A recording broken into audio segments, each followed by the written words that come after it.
இன்னொரு விஷயம் நடக்கலாம் அப்படின்னு சொல்றாங்க. அதாவது இந்த இடத்துல இந்த கார்போகேட்டையன் ஃபார்ம் ஆன பிறகு வந்து பாத்தீங்க அப்படின்னா பீட்டா எலிமினேஷனா -H+ வெளியே போகலாம். அது எங்க இருந்து சார் வெளியே போகும்? ஸோ இந்த இடத்துல உங்க புரிதலுக்காக சார் என்ன எழுதுறேன் அப்படின்னா CH2H பிரிச்சு எழுதிக்கிறேன். H3 இருந்துச்சுல, CH3 இருந்துச்சுல, அதான் CH2H பிரிச்சு எழுதிக்கிறேன். இப்ப இருக்கக்கூடிய இந்த பாசிட்டிவ் அயான நியூட்ரலைஸ் பண்றதுக்காக இது என்ன பண்ணுதுன்னா இந்த ஹைட்ரஜன் தன்னுடைய பாண்டிங்கை கொடுத்துட்டு இது H+ வெளியே போயிருது. அப்ப என்ன ஃபார்ம் ஆகுதுன்னு பாருங்க. C double bond CH2 CH3 form ஆகும்.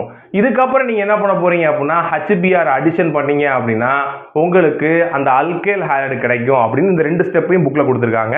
இதை நல்லா புரிஞ்சுக்கங்க. இதுவும் நடக்கிறதுக்கான வாய்ப்புகள் இருக்கு அப்படின்னு சொல்றாங்க. இது வந்து பாத்தீங்க அப்படின்னா ஈக்லிபிரியம், ரெண்டு முன்ன பின்ன போயிட்டு வந்துகிட்டே இருக்கலாம் அப்படின்னு சொல்றாங்க. சரியா தங்கங்களா? இப்போ இதோட நேம் வந்து என்னன்னு பாத்தீங்க தங்கங்களா, செகண்ட் பொசிஷன்ல மெத்தில் இருக்கு 1 2 3. அப்ப 2 மெத்தில் prop 1ene அப்படின்னு சொல்லக்கூடிய டபுள் பாண்ட் prop 1ene அப்படின்னு சொல்லக்கூடிய. சரியா தங்கங்களா?